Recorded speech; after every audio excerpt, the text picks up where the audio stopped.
Mipakita sa ilang katakos ang mga persons deprived of liberty sa Talisay City BJMP Male and Female Facility sa ilang kalantip sa pangunahuna ug talento sa pagsayaw, pagkanta sa mga katutubong kanta. Lakip sa mga drawing usab, slogan making contest ug spoken poetry. Tinuod lisod tugdaron ang mga matag butang nga gipahimutang diri sulod sa kalibutan. Pinaagi sa gahom sa gatasan, ato ra niya kining masairan. Pag-iintindi ng iisang salita na nagmula sa iisang wika. Pilipino, pinili. Galing sa pinong-pinong buhangin na animoy ginto. Misal motusad sila sa bayani o hero look alike. Ana ay nag-aladato Lapu-Lapu, Jose Rizal, Andres Bonifacio, Apolinario Mabini ug uban pa.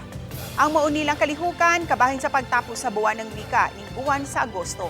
Matud sa kadagkuan sa Talisay City BGMP nga gihimo kini isip kabahin sa ilang reformation ug pag-develop sa ilang talento, pagbuo sa ilang moral esteem ug pagsalig sa ilang kaugalingon.